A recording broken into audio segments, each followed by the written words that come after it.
Oh my God, you look exactly like me. What the actual fuck? What the... This is my special film and I'm now being haunted by myself. Are you me after the special? Did I do well? Are you here to warn me of something? That's completely thrown me off. That's a weird thing about doing comedy. If you stand long enough talking into a microphone, men who look like you will gather round to hear what you have to say. No, I think this is going to relate to me, yeah.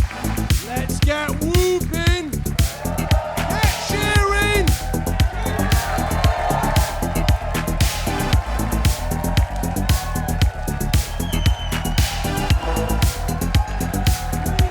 Welcome to the stage, Horatio Gould!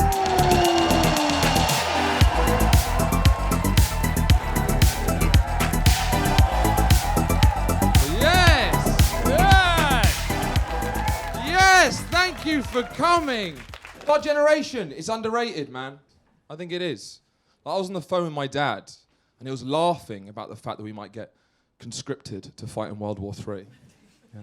He was saying that we're all snowflakes with learning difficulties, and that would be terrible on the front line. And I'm sick of this, because I think we'd be better than people give us credit for. Because it's true, right? Our generation, we do have more learning difficulties, more mental health disorders, more dysmorphias, you name it, than any other generation. That's true. But that's not necessarily a weakness. You just got to learn how to weaponize our learning difficulties. Dyslexics, get them on Morse code, right? Enemy listening in, what the fuck are they talking about? You've got to be smart.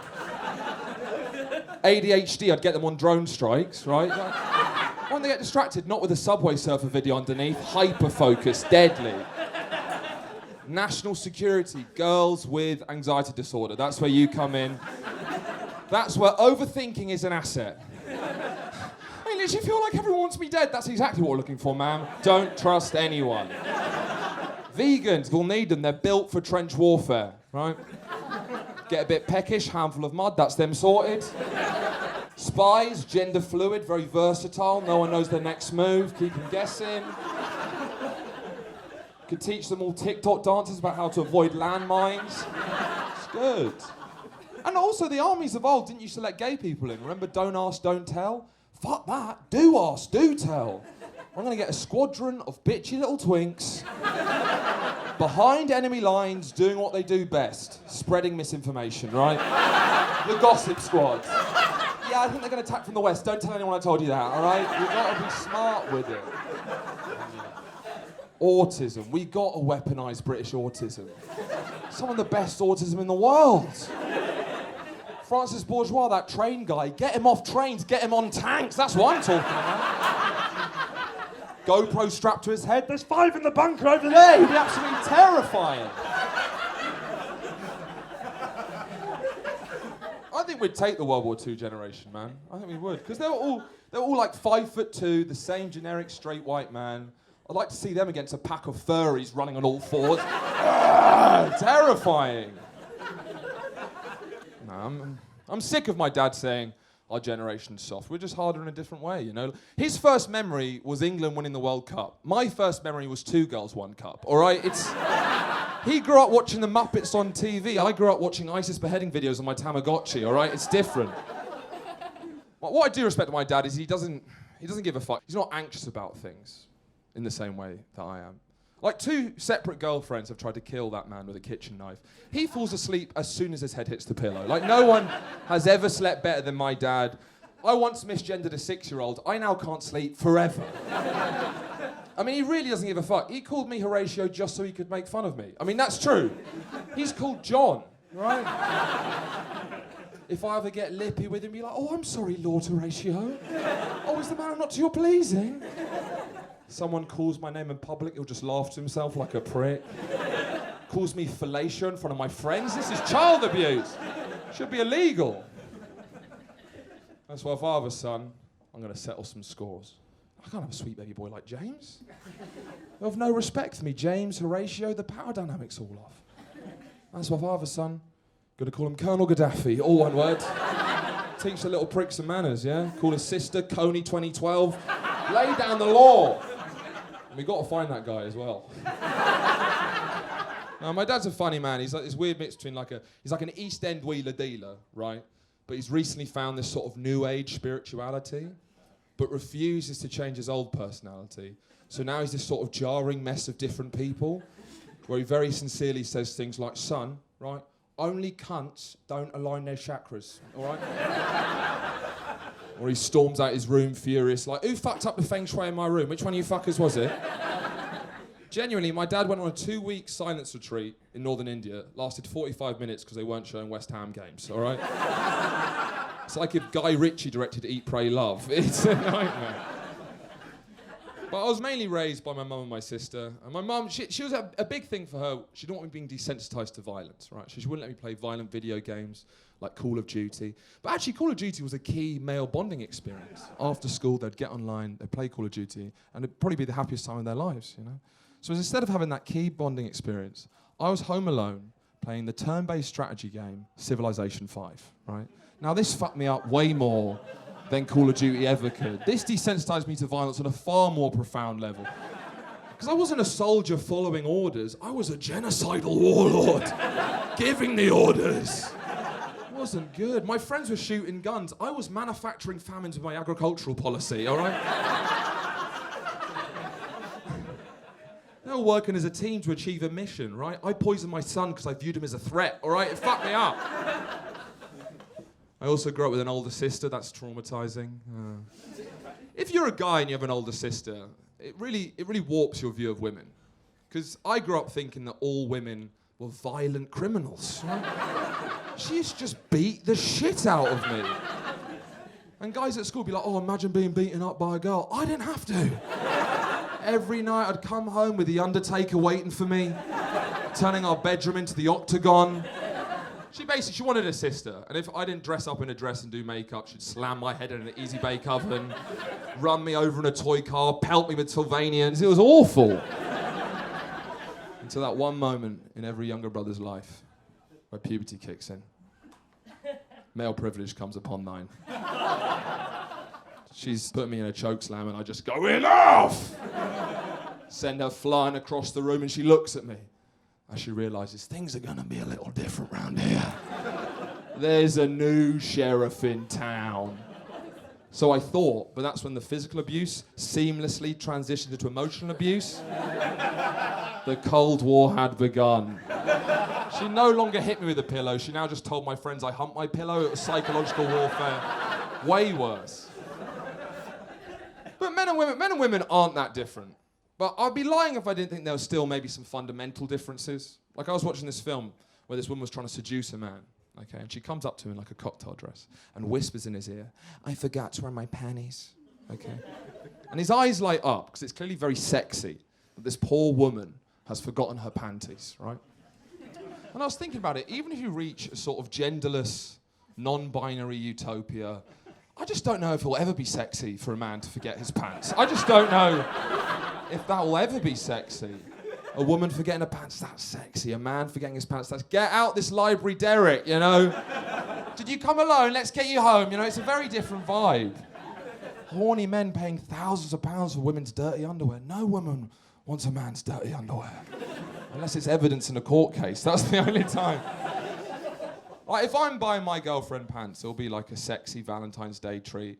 If she's buying me pants, I'm calling her from a pub toilet saying, it's happened again, all right?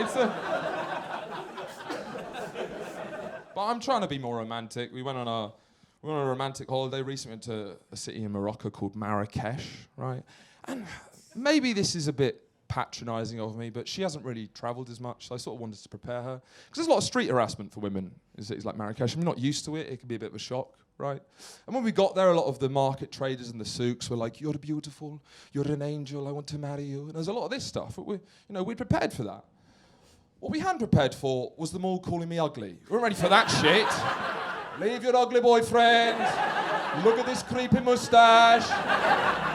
I'm getting called creepy by a man who harasses women all day. That's a low point. Honestly, walking through the souks of Marrakesh was like going through an anxiety dream. All my worst insecurities being shouted at me. Lanky giraffe boy! It's Jeffrey Dahmer! For fuck's sake. One of them genuinely said, I look like the dwarf from Game of Thrones if he was normal height. It's like, Christ. First person in history to wear a burqa for his mental health. It was brutal. But no, on this holiday, I wanted to perform better in the bedroom, right? Because it's a romantic holiday. I wanted to be a more generous lover. Boys, can I hear a hell yeah? No, it doesn't work with my audience. Boys, can I hear a oh, sorry?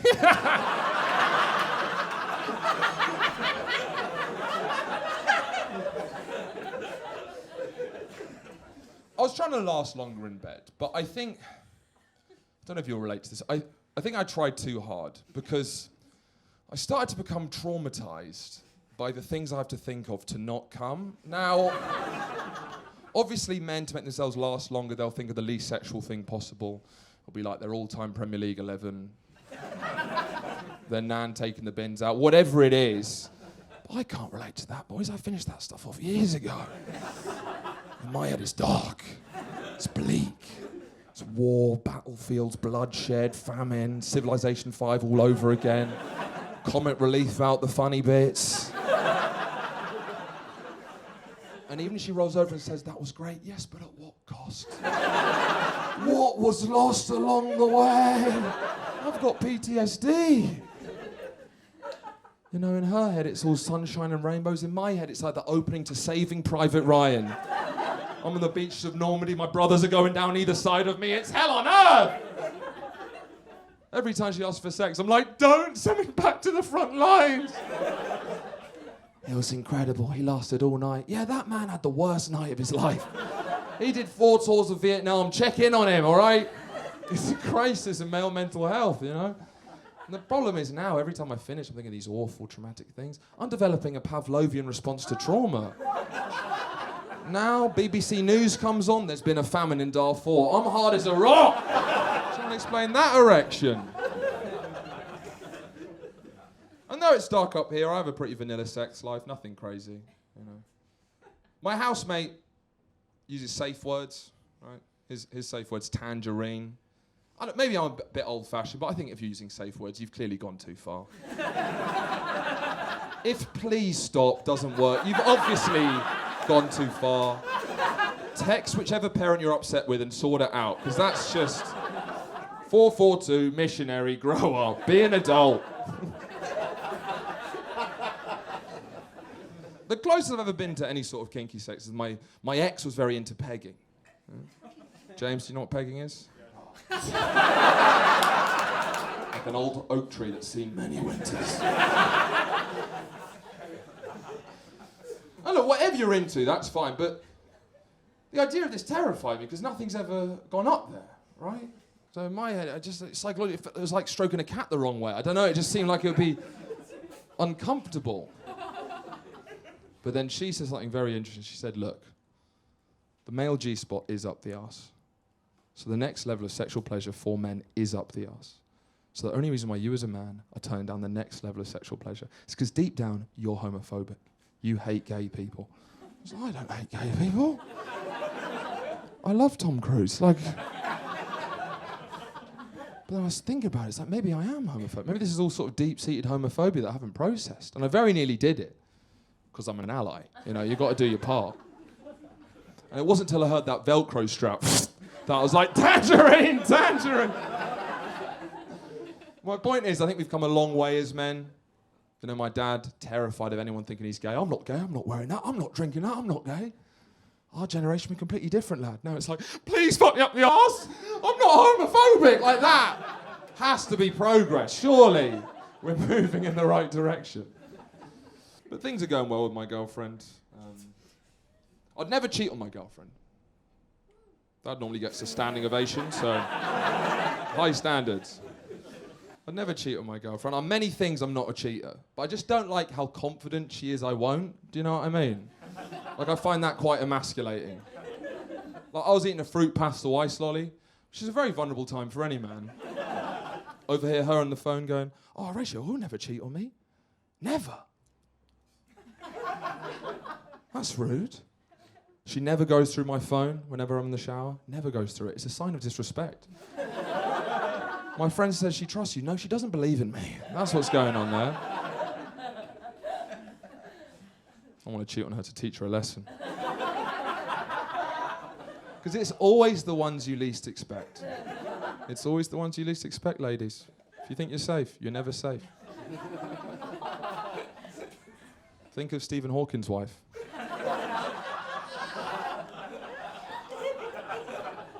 Stephen Hawking cheated on his wife with his nurse. Imagine her face when she found out. There's a lot of obstacles dating someone in Stephen Hawking's condition, right? That's not a controversial thing to say. I'm sure he'd be the first to admit it.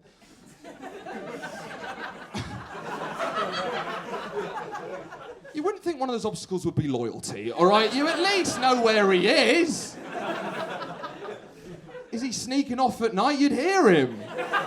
Makes a beat when he reverses. I mean, crawling back in through the window late at night, got a brassiere stuck in his wheel arch. Like, what? Did you find nudes on his laptop? I thought you were doing science stuff, Stephen. And obviously, people pull back when I make jokes about Stephen Hawking, so I completely respect that. But the idea of him gaslighting her is objectively hilarious. It just is. I don't know what to do with it, but it's too funny not to... Come on, baby, you know you're the only one for me. Like, that is funny, I'm sorry. This little fuckboy haircut. Gold chain. Wearing Lynx Africa. I thought it was you, baby. It wasn't me. I mean, a shaggy Stephen Hawking's collab would be unreal. Picture this, we're both butt naked, banging on the bathroom floor. Can you help me up? Okay, jeez. But I'd never cheat on my girlfriend. There's one woman. In recent years, I've developed a crush on a woman that I really shouldn't, okay? And it's starting to really upset me, because it's very confusing and uncomfortable, the feelings I have for this woman. I recently developed very upsetting sexual feelings for the refugee and terrorist Shamima Begum. Now, that's obviously crazy. That's obviously insane. You're shocked. How do you think I felt, all right? This didn't happen to you. I don't know what it was. It was that second interview, you know, with the sideways baseball cap, vest top, just devil may care vibe. And I'm not trying to objectify Shamims, right? Because it's not even a looks thing. There's an attitude there. She's a bad girl, all right? And bad girl gets thrown around a lot these days. A lot of people will be like, my best friend's such a bad bitch. And I'll be like a white woman badly twerking in the club. Imagine me rocking up with Shamima on my arm. My girl joined ISIS. That's a bad bitch right there. All these girls like, well-behaved women don't make history. Don't like when I bring Shamima along. Don't like that naughty woman. And morally, I think it's a disgrace she wasn't let back into the country. I genuinely do. But practically, I'm happy, because we'd end up together. We would. We're soulmates. I just know it. We both live in East London. It's... I don't know. I mean, I'd watch that rom-com. When Horatio met Shamima. You know that scene in, like, American rom-coms where the male lead takes the glasses off the nerdy girl to show that she's been beautiful all along? That same scene with me and Shamima, just with her suicide vest. All right, that is as bad. Baby, you're beautiful without it.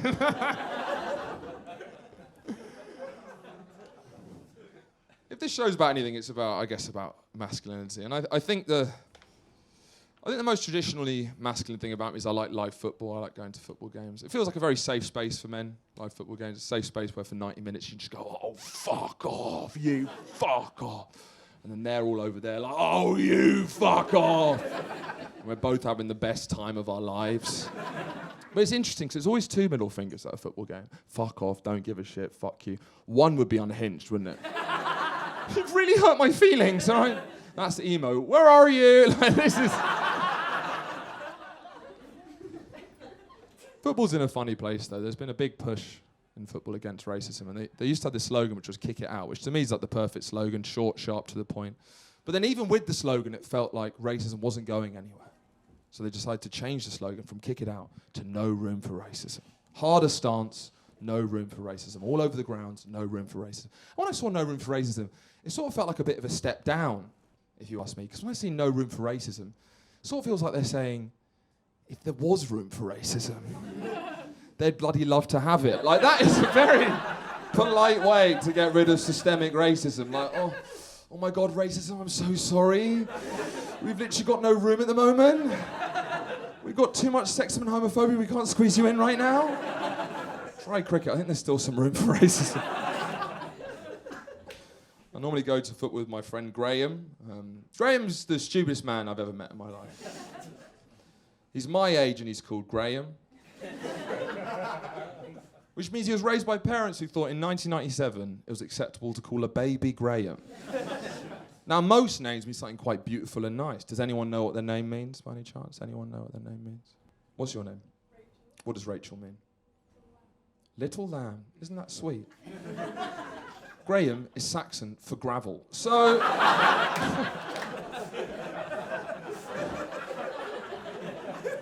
I used to get the bus home from school every day with my boy Gravel, right? And one night he just goes, yes!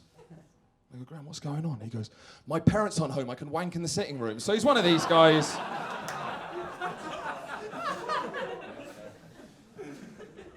During our maths GCSE, he sat 2 rows behind me. Halfway through the exam, he goes, psst, Horatio. I go, what? And he goes, what am I? I'm a cat's bumhole. I mean, that's pretty good. I still use that, actually.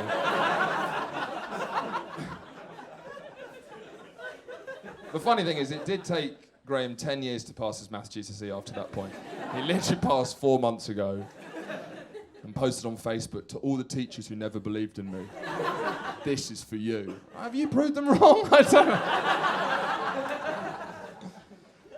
But something that Graham said that really pissed me off recently is he told me that he has a phobia of sharks. All right, and this really fucked me off. Because I don't think you can have a phobia of sharks. Because I think we all have a phobia of sharks. Because they're fucking sharks. That's like saying you've got a phobia of being shot in the head by a machine gun.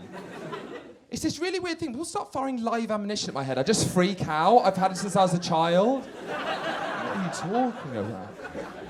He loves someone's doing the case for shark attack. Anyone want to do if you're attacked by a shark in open water? Anyone want to do? Smack it in the schnoz. That's exactly what Graham said. I'm sick to death of people telling me to punch a shark in the face, but as if it's some sort of life hack. As if it's some sort of like Bear Grylls survival tip, beating a shark in hand-to-hand combat. I always knew defeating it in battle was an option. It's just a terrible option. You're fucked. Do you think anyone's ever been out at sea like, oh my God, a shark? Wait. What did Graham say at the bar? Why didn't I think of that? Just try the fucker, you know? So clearly a geezer who came up with it under pressure. What would I do? Sharks coming at me, one of these, mate. Lights out with this bad boy. You know what to do if a gorilla's coming at you? Wait for it, then give it a wet willy. Very sensitive to the ears, actually. And I was making fun of Gravel, but he did get me back though, because he said I looked like the head boy of the Hitler Youth, which I feel isn't accurate.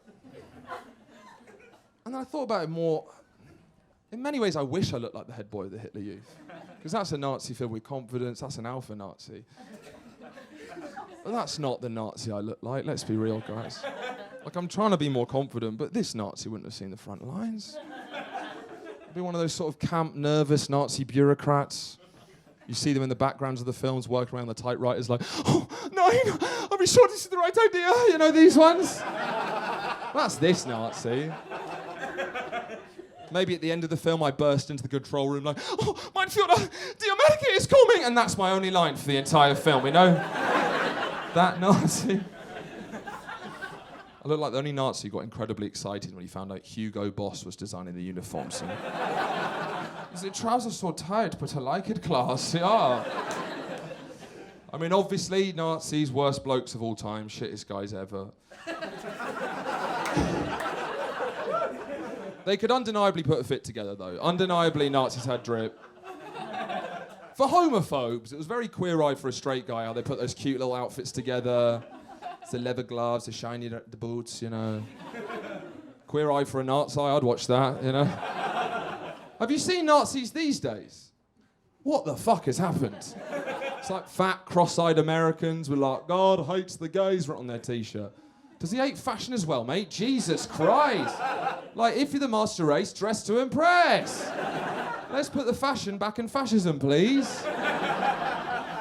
It's just not as fun anymore, man. None of the bad guys are dressing well anymore. All bad guys are dressing worse. It's genuinely a sign of cultural decay. Nazis dressing worse. Terrorists dressing awfully these days. It's been a terrible couple of years for terrorists. My mum's generation, they used to have the IRA, right? With their cute little khaki jackets, get them from Zara, you know. Balaclava. It was a look, right? When we were growing up, we had ISIS, head to turn black. Very slimming, and they knew that. Very Berlin, very Berghain. Queer Eye for a Jihad, I'd watch that as well. Now what we got? The new terrorists. Incels, these are the new guys. You seen these school shooters? It's a disgrace. Chubby white virgins. They're like ironic t-shirts with non-ironic cum stains on them. You seen these guys? Fedoras, Crocs and socks. It's a disgrace. They don't even want something exciting anymore. Like ISIS, they want a death to the entirety of the West, right? That's exciting. They're dreamers, you know? Incels are just sad and horny. They just want to have sex with something that's not made of plastic. Like, it feels like we've gone downhill. Though I do like the idea of a jihadi promised 72 virgins in the afterlife, greeted by 72 incels. Like, it's great up here. They got World of Warcraft with all the expansion packs. No! Not these virgins, no! Poor jihadi playing Dungeons and Dragons for eternity. I'm gonna be honest, if you didn't like the last two bits, I think you're gonna really hate this one. Bad guys are dressing worse. There's an exception to the rule, though. Paedophiles are dressing a lot better. To be fair to paedophiles, it's been an unbelievable turnaround in the garments department. Because if I was a member of the, let's be honest, much maligned paedophile community, I'd be upset with how I'm represented in the media, you know. Because growing up as a young paedophile, I'll be upset with, you know, my role models, because everyone I looked on TV would be these sort of like sweaty, balding losers, live in their mum's basement, they got no charisma, they got no mates. You know, you've seen them on paedophile hunter videos, it just wouldn't, it's the kind of guys Chris Hansen's catching, it just wouldn't hit the same. It erode my self-confidence as a young paedophile, trying to make his way in the world. But recently, it's all changed. R. Kelly, Jeffrey Epstein, Michael Jackson. They can sing, they can dance, they've got friends. It's changing. Like when I was at school, if you had dodgy facial hair or a shit jacket, you'd be like, mate, you look a pedo. Now you got a tailored suit, bit of swagger, it's like, mate, you're looking like a paedophile. Like, then it's a compliment now.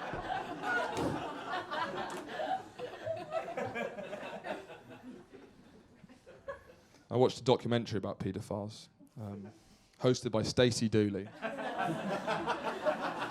Stacey Dooley's incredible. This is the first time I'd ever seen Stacey Dooley. I can't believe it. I've just discovered her. She goes to these amazing places, has conversations with extraordinary people, and adds nothing. It's quite amazing.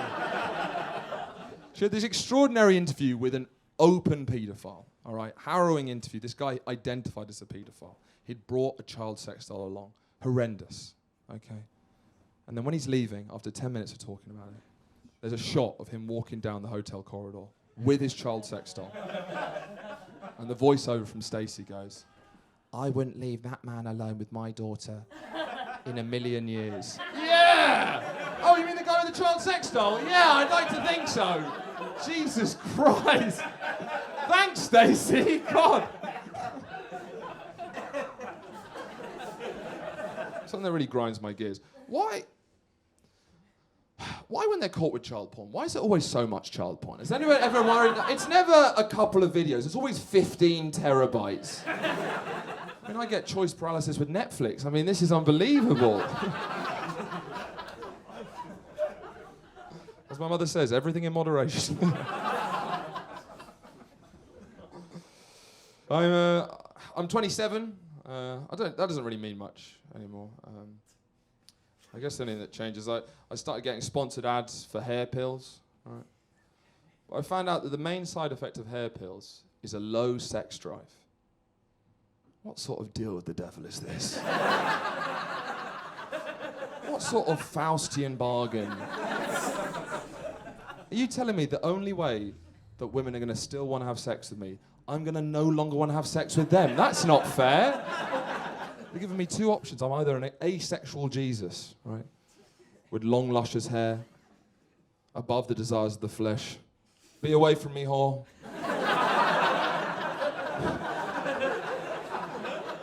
Or a horny, bald goblin man furiously masturbating. I don't mind pegging, I don't have a safe word like that.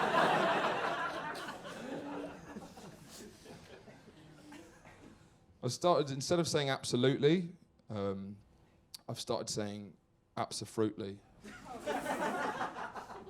Which doesn't sound like a big deal. I appreciate that, but it's very easy for the human ear to miss an absolutely for an abso-fruitly. That's why I like to see how serious a situation can I switch out absolutely for abso-fruitly. Like, mate, if you're like, mate, do you want a pint? And I was like, abso-fruitly. Like, there's no stakes there. That's just a cheeky lad loving his life. My girlfriend was like, do you even see a future with us? Babe, abso-fruitly. Like, there's a level there. My dream is maybe I become like a newsreader or something. Position of power. The wildfires ravaged all night. Leaving the community absolutely devastated. Like, that would be... I know absolutely is a bit of fun, a bit silly. Something that's less fun is that I can't stop saying the word legend, all right? It's becoming a real issue. And judging by some of the guys who look like me, I'm sure you suffer from the same affliction as me. Just anytime anyone does anything, legend. Like, even if you're like, I drank 2 pints last night, legend. But all the way up to my dad died from alcohol abuse, legend. Like, it's getting me into... I spoke to a girl last night, legend. I have 15 terabytes of child porn, legend. It's getting me into bad situations. Because the word legend's been devalued in recent years. Like, it's a lot easier to be a legend now than it used to be. It used to be hard graft to be a legend. Think of Odysseus. They put that cunt through the ringer to be a legend. After 10 years at war, my boy wanted to come home to his wife. He was kept away. By who? By the god of the sea himself, Poseidon. He was forced to sail the 7 seas for another 10 years, defeating monsters, harpies, gods, you name it. To return home, to find 40 men trying to fuck his wife, right? And the only thing that kept Odysseus going that whole time was the power of true love itself, right? And only then, Homer, the author, was like, what a fucking legend, right? These days, you put a traffic cone on your head. You're a legend. And sing songs of your deeds. But you are a legend. But yes, no, I do feel, you know, James, I'm sure you can relate to this. I think there's a lot of pressure on young men these days. It's an interesting time to be a man, I feel. There's a lot of pressure on us to open up. You ever hear, it's okay not to be okay? You hear this? Everyone's trying to get us to open up. It's okay not to be okay. We hear this all the time, my young boys. It's starting to feel like it's not okay to be okay sometimes, you know. I'm making up disorders just to fit with my friends. It's exhausting. Every BBC documentary is an ex-footballer talking about how hard it is for men to talk about their feelings. It's like, lad, you got a 6-part documentary. Doesn't look that fucking hard. If anything, you're going on a bit. Every podcast is a celebrity opening up about their trauma. And it started off with cool stuff, be like rock and roll, drugs, alcohol, that kind of stuff. But then every celebrity went on that Diary of a CEO podcast and just scraped the barrel with whatever they could find. I saw Richard Osman on there talking about his food addiction. It's like, lad, you like Quavers, you're not Amy Winehouse. Do you know what I mean? The host pisses me off. It's like if you made a Huel bottle a therapist. It's ridiculous. Get a sob story out of a Capri Sun. Do you feel drained? Yes. The moment I realised there's at least no longer a taboo about men's mental health is when I saw the beloved actor Terry Crews go on that same podcast to talk about his porn addiction, right? It's an extraordinary interview. It's an hour and a half long. Need them crack a smile once.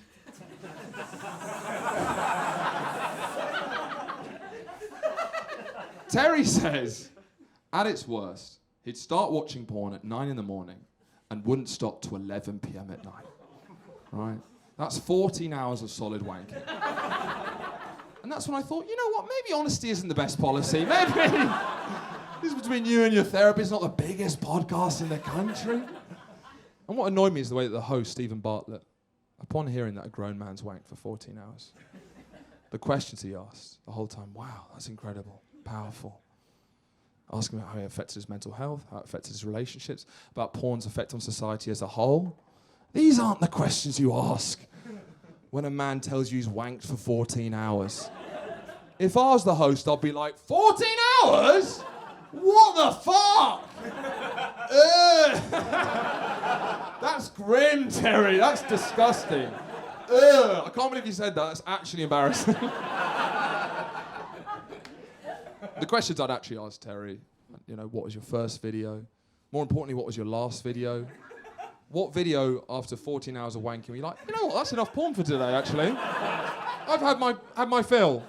What did lunch look like? Like, do you have it on in the background? Like, my mum has Radio 4 on? Like, what's going on? And obviously, men should talk more about their feelings, but it's such a funny male response.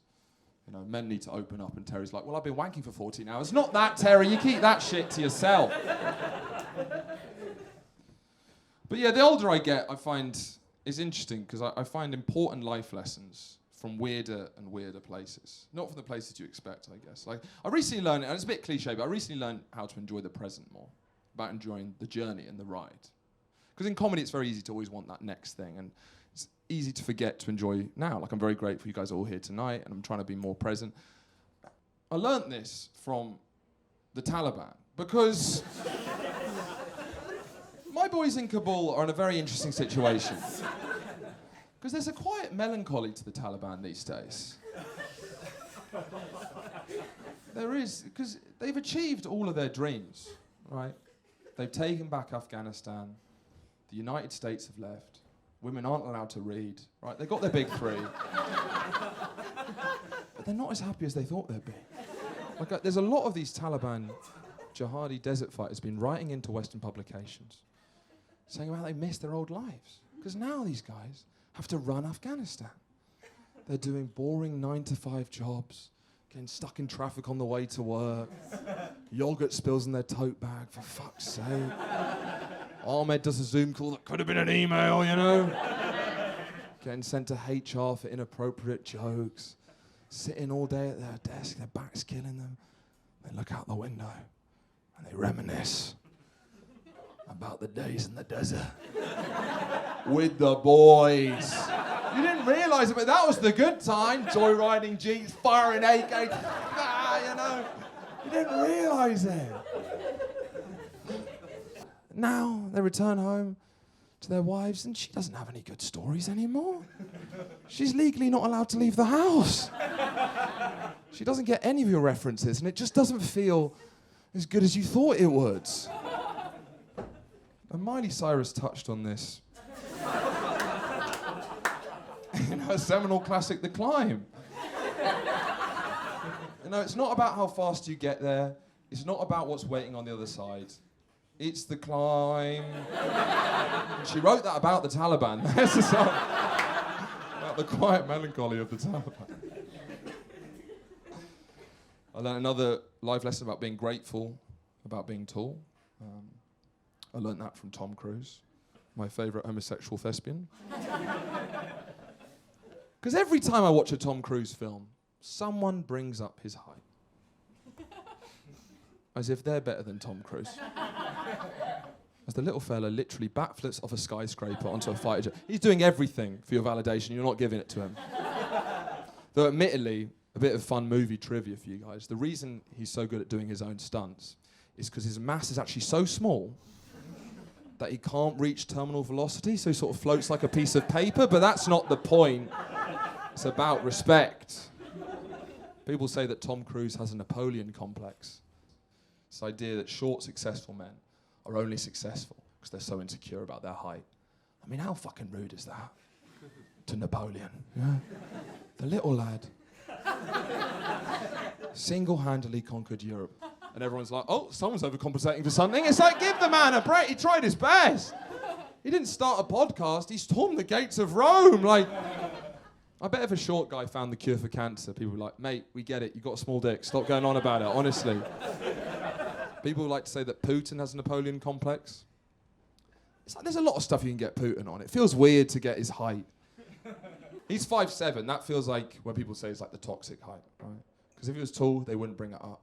5'7", toxic, insecure. Keep going though. 3'11".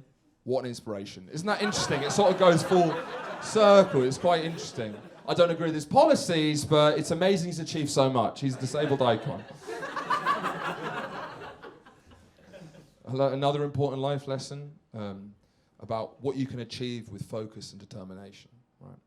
And I learnt that from J.K. Rowling. Right? Because I have a lot of respect for J.K. I respect the tenacity and drive that woman has in destroying her legacy. Like, it's amazing to watch. Like, she wrote Harry Potter. That's the biggest book series ever. She's a billionaire. She lives in a castle. She has nothing in this life to prove to anyone. And now she just spends her days on Twitter, causing havoc, destroying dreams, and just doing it for the love of the game. It's amazing to watch. Carefully building this world for misfits to escape to, gets them all in there, and is now like, ugh, look at these freaks! Awesome. She's a legend, man. Don't anyone let you tell you different. She's a fucking legend. She's had so many different periods online. She had this weird period where she'd try and like win niche political arguments, but using her own characters. She'd say things like, well, Dumbledore would have never voted for Corbyn. You can't do that.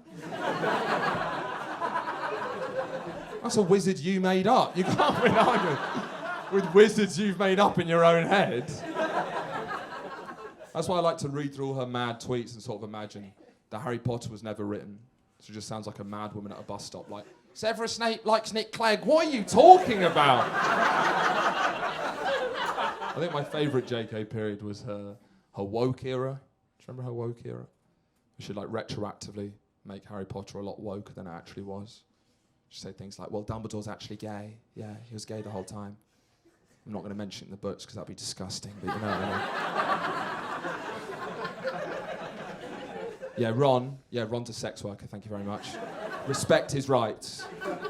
Hagrid's a paedophile. I mean, probably, that's probably true. Shouldn't have left those kids unattended with Hagrid.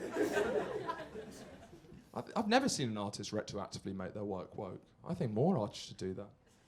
Be great, you know, if Francis Ford Coppola came out. Oh, you think The Godfather's problematic? Well, I think the Corleones were going through a lot, seeing as they're all trans. You come to me on the day of my daughter's surgery? Like, I think there's some...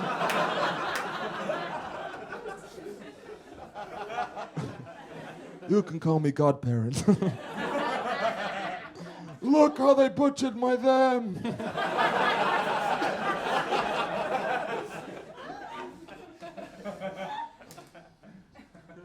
The final life lesson I learnt recently was the power of laughing in the face of your life falling apart. And I learnt that a couple of years ago when I did jury service. All right. I wanted to take this quite seriously because this is someone's life at stake, and it was a big court, it was a proper trial. But the trial and the case was this 80-year-old Polish guy who looked like the granddad from the Domio adverts, right? The sweet, cuddly guy, was being accused of, for 15 days in a row, out of his second-story window on Eastbourne High Street, this little man had been standing out of his open window, waving at people go past, whilst furiously masturbating, okay? By the way, the legal term for masturbating is masturbating his penis back and forth. As opposed to side or round and round, obviously. But what was fascinating about this whole case, and what I really respected about this little fella, was this wasn't settled out of court, right? There was 8 separate witnesses. There was videos. There was photos, right? But he had come there to win, right? He'd pled not guilty. That's what I respected about him. He didn't speak a word of English, didn't move a muscle the whole trial. He was being translated to the whole time, okay? And the defense, It wasn't the best defence in the world, admittedly. His defence was he wasn't masturbating his penis back and forth. It was a terrible coincidence. He's actually a sufferer of rheumatoid arthritis and was applying ointment to his swollen joints and had no idea anyone could see. Right? When asked why he decided to do it out of an open window on a busy high street, he said, because the light in his bathroom's not very good. All right, it wasn't the most watertight defence. But there's one amazing moment where one of the witnesses genuinely couldn't get over the size of his penis, right? Like the judge had to move her along. She was this little Scottish lady. He's like, such a wee man, but such a big man. But all right, we understand, ma'am. But everything's being translated to this fella with like a slight delay. So I was always interested to see how he'd react to things. And when he said that, I quickly looked at him. And he's been completely still for the whole time. He gets translated into his ear and he just goes.